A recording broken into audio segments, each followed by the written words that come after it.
Assalamualaikum warahmatullahi wabarakatuh. Perkenalkan, nama saya Dian Pramudita Sari, NIM 210423132 dari Program Studi Ilmu Administrasi Negara. Baiklah, pada video ini saya akan menjelaskan materi mengenai mata kuliah Sistem Informasi Manajemen yang diampu oleh Ibu Yulia Hanoselina, SIP MAP.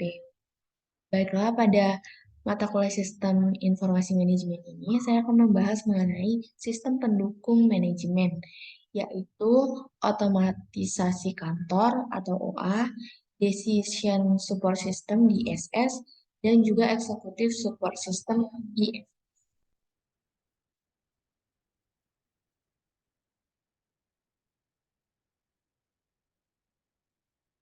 Untuk materi yang pertama yaitu otomatisasi perkantoran atau OA.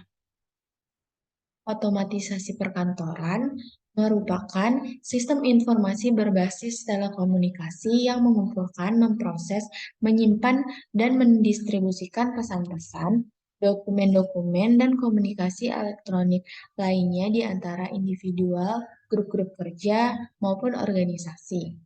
Otomatisasi kantor merupakan penggunaan alat elektronik untuk memudahkan komunikasi formal dan informal, terutama berkaitan dengan komunikasi informasi dengan orang-orang di dalam dan di luar perusahaan untuk meningkatkan perusahaan. Adapun tujuan dari Office Automation yaitu bertujuan untuk meningkatkan produktivitas kerja. Berikut tujuan dari otomatisasi kantor. Yang pertama yaitu meminimalkan penghindaran biaya. Komputer di sini tidak menggantikan pekerja saat ini, tetapi komputer menunda penambahan pegawai yang diperlukan untuk menangani beban kerja yang bertambah. Kemudian, pemecahan masalah kelompok. Otomatisasi kantor dapat memberikan kemampuan antara manajer untuk saling memberikan komunikasi dengan lebih baik selagi mereka memecahkan masalah. Kemudian yang ketiga sebagai pelengkap bukan sebagai pengganti. Di sini OA tidak akan menggantikan semua komunikasi interpersonal tradisional, percakapan tatap muka, percakapan telepon, pesan tertulis pada memo, dan sejenisnya. Kemudian penggabungan dan penerapan teknologi. Misalnya antara telepon, komputer, jaringan internet, satelit, dan lain sebagainya. Selanjutnya, memperbaharui proses pelaksanaan pekerjaan di kantor. Produk OA atau Office Automation memungkinkan para pekerja kantor ini untuk memproses lebih banyak lagi dokumen secara lebih cepat dan juga lebih baik. Manfaat dari otomatisasi perkantoran yaitu berkaitan berbagai komponen dalam menangani informasi, mulai dari input hingga distribusi dengan memanfaatkan bantuan teknologi secara optimal dan campur tangan manusia secara minimal. Dengan demikian akan membuat informasi menjadi lebih mudah dan murah untuk digunakan, dipindahkan, dan juga dirawat. Sistem otomatisasi kantor yang mampu mengelola data, input, dan kerja menjadi sebuah laporan dengan waktu yang lebih cepat, efisien, serta dapat meminimalisasi kesalahan dalam input atau user error. Macam-macam sistem otomatisasi kantor. Yang pertama yaitu sistem komunikasi elektronik, yaitu merupakan sistem teknologi informasi yang digunakan untuk berkomunikasi di antara individu, grup-grup kerja, dan organisasi-organisasi. Yang termasuk pada sistem ini yaitu email, postmail, faksimial, dan bulletin board system. Yang kedua yaitu ada sistem kolaborasi elektronik. Sistem ini adalah tidak hanya pertukaran komunikasi atau pesan, tetapi juga bagaimana informasi atau pesan tersebut digunakan untuk bekerja sama. Contoh aplikasinya yaitu pada OA yaitu tergolong dalam sistem kolaborasi adalah teleconference dan telecommuting. Yang ketiga itu ada sistem publikasi dan pengelolaan image elektronik, yaitu adalah penggunaan teknologi informasi untuk keperluan pembuatan dokumen tercetak. Aplikasinya yaitu Desktop Publishing, Electronic Document Management, Presentasi Graphics, dan Multimedia Presentation. Kemudian ada sistem pengolahan kantor, yaitu sistem otomatis yang mendukung orang-orang di organisasi untuk mengorganisasikan aktivitas kerja mereka, yaitu seperti desktop aksesoris yang menyediakan alat-alat seperti kalkulator, kalender, dan juga jam, notet, dan lain sebagainya. Kemudian ada sistem elektronik formal, yaitu didokumentasikan dengan suatu sistem prosedur tertulis diterapkan pada seluruh perusahaan untuk memenuhi kebutuhan organisasi mirip dengan sistem informasi manajemen. Kemudian yang terakhir ada sistem elektronik informal, yaitu tidak direncanakan atau diuraikan secara tertulis. Sistem OA ini diterapkan saat diperlukan oleh perorangan untuk memenuhi keperluannya sendiri, mirip dengan DSS. Aplikasi otomatisasi kantor yaitu aplikasi pengolahan kata, word processing. Yang kedua ada surat elektronik, electronic mail, kemudian voicemail, kalender elektronik, conference audio, conference video, dan lain sebagainya. Kemudian yang kedua yaitu Decision Support System atau DSS. Decision Support System atau DSS merupakan sebuah sistem informasi yang berbasis komputerisasi, di mana sistem tersebut merupakan bagian dari sistem manajemen pengetahuan dan berperan untuk mendukung aktivitas pengambilan keputusan pada sebuah perusahaan atau organisasi.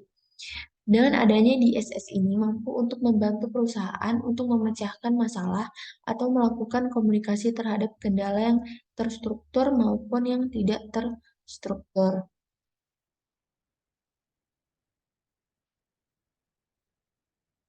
Karakteristik dari DSS. Yang pertama itu mampu membantu proses pengambilan keputusan serta fokus terhadap manajemen sesuai dengan persepsi dan informasi yang tersedia. Dan memiliki interface mesin atau manusia di mana user atau pihak manusia masih memegang kontrol terhadap rangkaian pada proses pengambilan sebuah keputusan menggunakan DSS.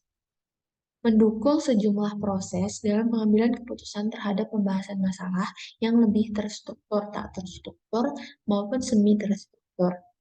Kemudian mempunyai sebuah subsistem yang terintegrasi sedemikian rupa, serta mampu berfungsi dalam sebuah kesatuan sistem secara handal. Yang terakhir yaitu memerlukan struktur data lebih komprehensif, serta mampu untuk memenuhi kebutuhan informasi pada seluruh tingkatan manajemen di perusahaan maupun organisasi. 4 tahapan pada sistem DSS. Yang pertama yaitu ada fase intelijensi. Di dalam fase ini, DSS akan melakukan aktivitas yang berfokus pada identifikasi diri, sebuah situasi, peluang, serta masalah yang dihadapi. Di fase intelijensi ini, DSS terdiri atas pemberdayaan lingkungan secara kontinu dan atau secara intermiten. Yang kedua yaitu ada fase desain, di mana DSS akan melakukan proses penemuan serta pengembangan dan analisis tindakan yang dinilai perlu untuk dilakukan. Pada fase ini terdapat pemahaman terkait masalah serta menguji solusi atau keputusan yang memang diyakini menjanjikan dan mampu mengatasi masalah. Kemudian yang ketiga ada fase pilihan. Di tahap yang ketiga ini, pada fase pilihan seperti evaluasi, pencarian, serta memberikan rekomendasi terhadap solusi yang dirasa lebih sesuai sebagai modelnya. Solusi ini berperan sebagai pilihan keputusan dari sebuah alternatif yang telah dipilih. Yang terakhir yaitu ada fase implementasi, di mana ini merupakan inisiasi terhadap pengendalian perubahan pada perusahaan. Fase tersebut akan sulit untuk bisa didefinisikan sebab mempunyai rangkaian proses panjang serta melibatkan sejumlah batasan yang tidak jelas. Namun, pada implementasi ini dilakukan untuk memastikan bahwa solusi yang telah dipilih tadi juga direkomendasikan tersebut mampu bekerja sesuai harapan. Nah, komponen-komponen yang menyusun DSS, yang pertama ada data manajemen, di mana komponen ini mencakup pusat data yang berisi informasi atau data relevan terkait sejumlah situasi dan kondisi. Database di komputer ini telah diatur oleh sebuah perangkat lunak atau software yang disebut dengan sistem database management. Yang kedua yaitu model manajemen. Manajemen model ini melibatkan model keuangan, manajemen sains statistikal, serta sejumlah model kualitatif lain. Yang ketiga ada communication. Melalui komponen ini, pengguna DSS dapat melakukan komunikasi serta memberikan perintah terhadap sistem komputernya. Yang terakhir ada knowledge management. Manajemen pengetahuan merupakan komponen dengan sifat lebih opsional. Alasannya karena fungsi dari subsistem ini ialah mendukung komponen lain, serta mempunyai tugas untuk menjadi komponen yang dapat berdiri sendiri. Kan dari penggunaan DSS pada pengambilan keputusan. Yang pertama yaitu untuk memudahkan pihak manajer atau petinggi perusahaan pada proses pengambilan keputusan dari masalah yang bersifat semi terstruktur. Yang kedua yaitu mengoptimalkan efektivitas dari sebuah keputusan. Yang ketiga yaitu dapat mengatasi sebuah batasan kognitif sehingga memproses maupun menyimpan informasi. Yang ketiga yaitu Executive Support System atau ISS. Executive Support System atau sistem pendukung eksekutif adalah sebuah sistem yang oleh para senior manager atau eksekutif sebuah perusahaan untuk memberikan dukungan terhadap keputusan yang tidak terprogram dalam manajemen strategis. Informasi ini sering bersifat eksternal, tidak terstruktur, dan bahkan tidak pasti. Lingkup dan konteks informasi yang tepat seringkali tidak diketahui sebelumnya. Informasi yang diberikan oleh Executive Support System ini adalah informasi mengenai pasar, teknologi, dan juga investasi. Contoh informasi Executive Support System yang dihasilkan yaitu yang pertama ada database eksternal, laporan teknologi seperti catatan ATM dan lain-lain, laporan teknis dari konsultan, laporan pasar, informasi rahasia tentang pesaing, informasi spekulatif seperti bagaimana kondisi pasar, mengenai peraturan pemerintah dan juga laporan keuangan dan informasi keuangan terkini. Komponen eksekutif support system.